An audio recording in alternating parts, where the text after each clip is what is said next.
Exclusive discussion করতে চাই।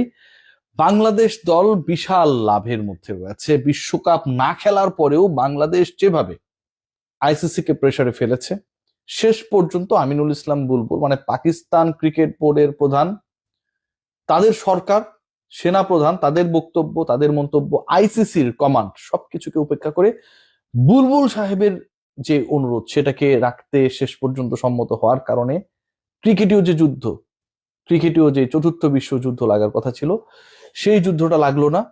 এবং এটার প্রেক্ষাপটে বাংলাদেশ ক্রিকেট বোর্ড যেভাবে প্রফিটেবল হতে যাচ্ছে আপকামিং সিরিজগুলোতে, আপকামিং ফিউচারে, সেই আলোচনা করতে চাই। তার আগে আপনাদের জানিয়ে দিতে চাই, কুল অ্যান্টিপারস্পিরেন্ট ডিওডোরেন্ট স্টিক আপনার ঘামকে কন্ট্রোল করবে, কাপড় দাগ মুক্ত রাখবে এবং আন্ডারআর্ম শুকনো থাকবে 24 আওয়ার্স পর্যন্ত। বাংলাদেশের যে সাফল্য সেটা শুধুমাত্র পরের 24 ঘন্টা পর্যন্ত না, বাংলাদেশের যে সাফল্য সেই সাফল্যটা অসাধারণ, অনবদ্য।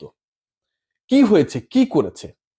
বাংলাদেশ আইসিসির মেগা ইভেন্ট আয়োজন করতে যাচ্ছে এবং সেটা 2031-এ ভারতের সাথে যৌথভাবে যে ওয়ানডে ওয়ার্ল্ড কাপ আয়োজিত হবার কথা, সেই ওয়ানডে বিশ্বকাপের আগেই 28 থেকে 30 সালের মধ্যে। সেই আয়োজনটা কি? বাংলাদেশ কোন বিশাল মেগা ইভেন্ট আয়োজন করতে চাচ্ছে বা যাচ্ছে, যেটা আসলে আয়োজন করার জন্য বা যারা আয়োজক হওয়ার জন্য অনেকগুলো দেশের মধ্যে কারাকারি চলছে। আসলে সেটা কি?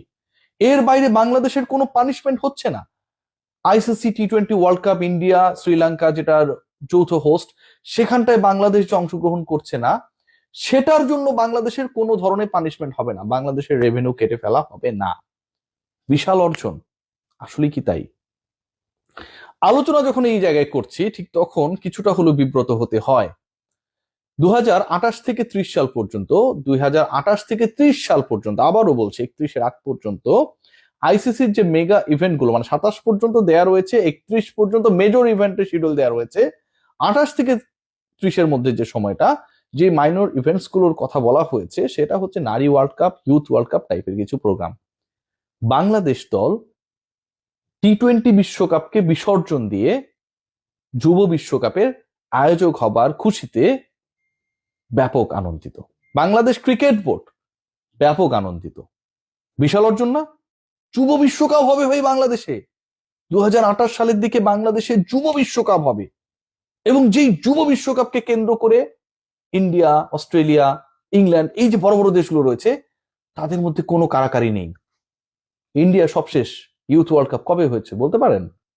আন্ডার-19 ওয়ার্ল্ড কাপ সবশেষ যেটা হলো, সূর্যবংশীর সেই ইনিংস ফাইনালে 170+ দেখেছেন নিশ্চয়ই, সেটার আয়োজক হবার প্রস্তাব ছিল সাউথ আফ্রিকার কাছে, আয়োজক হতে রাজি হয় নাই নামিবিয়া, জিম্বাবুয়ে শেষ পর্যন্ত সেটা আয়োজন করে। এমন একটা ইভেন্ট, যে ইভেন্টটা বাংলাদেশ আয়োজন করতে যাচ্ছে এবং যেটার খুশিতে আমরা বগল বাজানো শুরু করে দিয়েছি, সেই ইভেন্টের কোনো ভ্যালু নাই। সেই ইভেন্টকে পেতে কারো মধ্যে কোনো প্রতিদ্বন্দ্বিতা নেই, যারা পায় তারা করতে চায় না। সেই যুব বিশ্বকাপ আয়োজন নিয়ে বাংলাদেশ তৃপ্ত, টি-20 বিশ্বকাপ না খেলে হলেও। বুলবুল সাহেবের বিশাল সাফল্য। এবার আসি প্রথম পয়েন্টে, যে বাংলাদেশ ক্রিকেট বোর্ডের উপর কোনো স্যাংশন আসছে না। বাংলাদেশ ক্রিকেট বোর্ডের উপরে স্যাংশন আসবে, আইসিসি এই কথা কবে বলেছিল? বাংলাদেশ ক্রিকেট বোর্ডের উপর বিশাল একটা স্যাংশন আসছে, এই বক্তব্য কি কখনো আইসিসির পক্ষ থেকে আমরা পেয়েছিলাম? বলে নাই, ধারণা করা হয়েছিল। বাংলাদেশ ক্রিকেট বোর্ডের উপর স্যাংশন আসবে না, বাংলাদেশ ক্রিকেট বোর্ডের উপর স্যাংশন আসবে না, বাংলাদেশ টি-20 ওয়ার্ল্ড কাপে খেলে নাই তারপরেও। এটা কি বিশাল অর্জন?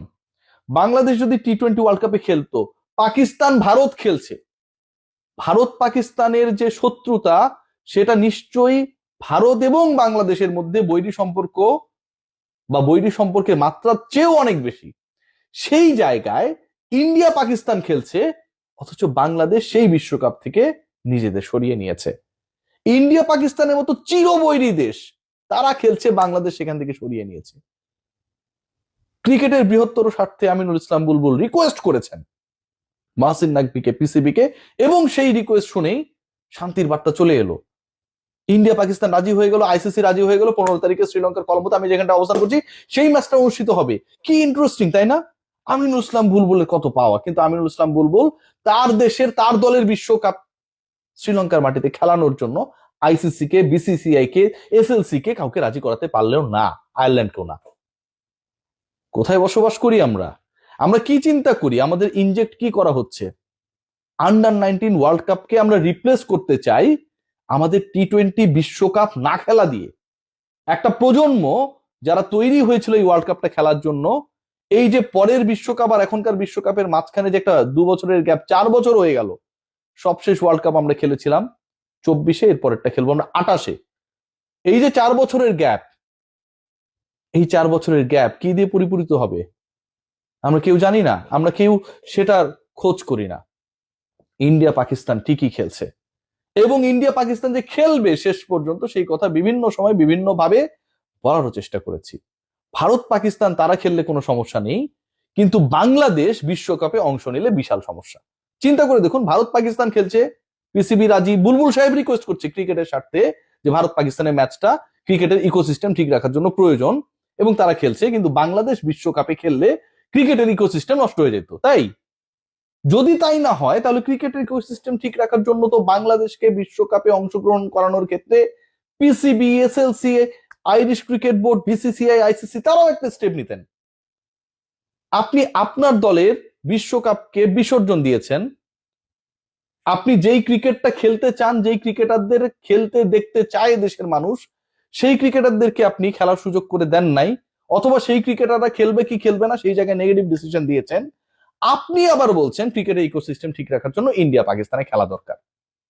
পৃথিবীর কেউ কি বিশ্বাস করবে ভারত বাংলাদেশের মধ্যে শত্রুতা যতটা, সেই শত্রুতার মাত্রা ভারত এবং পাকিস্তানের মধ্যে, বাংলাদেশ এবং ভারতের মধ্যে যতটুকু শত্রুতা তার থেকে কম? নিশ্চয়ই না। যুদ্ধ বিমান দিয়ে যুদ্ধ করতেছে ওরা, কয়দিন পর পর গ্যাঞ্জাম লাগে। তারা এত বড় শত্রু হবার পরও তারা নিজেরা ঠিকই নিজের টুকু বুঝে নিয়েছে, এবং তারা খেলতে রাজি বুলবুলের রিকোয়েস্টে, বুলবুল সাহেবের রিকোয়েস্টে। আর আমরা বিশ্বকাপটাই খেললাম না। বাংলাদেশে ক্রিকেট কোন পথে যাচ্ছে? যুব বিশ্বকাপ আয়োজনকে আমরা বিশাল স্তুতির কারণ হিসেবে দেখি। বাংলাদেশের যুব বিশ্বকাপ যখন আয়োজিত হবে 2028-এর কথাও যদি ধরি, সেই সময়টা তো যে টাইমিংটা ধরা হচ্ছে বা যে টাইমিংটা expected, that is the timing much more related ও relevant to the BPL. Bangladesh premier লিগের টাইমে আপনি কিভাবে ভেন্যু অ্যাকোমোডেট করবেন? হয় আপনাকে বিপিএল পিছিয়ে দিতে হবে, অথবা আপনাকে সরে আসতে হবে হোস্ট করা থেকে। এবং একই সাথে বাংলাদেশের ওয়ান ডে ক্রিকেটের যে শিডিউল, টি-20 ক্রিকেটের যে শিডিউল, মানে ইন্টারন্যাশনাল শিডিউলের কথা বলছি, যখন আপনি এরকম একটা টুর্নামেন্ট আয়োজন করবেন, নিশ্চয়ই একটা ভেন্যুতে আপনি করবেন না, সেই পার্টিকুলার শিডিউল থেকে আপনাকে সরে আসতে হবে। আজকে বাংলাদেশ যদি এতই গুরুত্বপূর্ণ হতো, সব বাদ দেন, বিশ্বকাপ সব বাদ দিলাম, everything is not important right now to discuss, সবকিছু বাদ দিয়ে দিলাম, ইন্ডিয়া যে বাংলাদেশে আসলো না, এই ব্যাপারে কোনো সমাধান করতে পেরেছেন? পাকিস্তান ইন্ডিয়ার সাথে খেলবে, ইন্ডিয়া পাকিস্তানের সাথে খেলবে, শ্রীলঙ্কার মাটিতে খেলা হবে। বুলবুল ভাই রিকোয়েস্ট করেছে, এটা সবাই মেনে নিয়েছে, ওনার রিকোয়েস্টের কারণেই শেষ পর্যন্ত এই খেলাটা হচ্ছে, সব ওকে। তো ভারত যে বাংলাদেশের মাটিতে এসে খেলবে না, এইটা কোনো ভাই নিশ্চিত করতে পারলো না। যুব বিশ্বকাপকে রিপ্লেস করা হচ্ছে টি-20 বিশ্বকাপ বিসর্জনের সাথে। আদৌ এটা কি লজিক্যাল? ডেফিনেটলি না। সবাই ভালো থাকবে।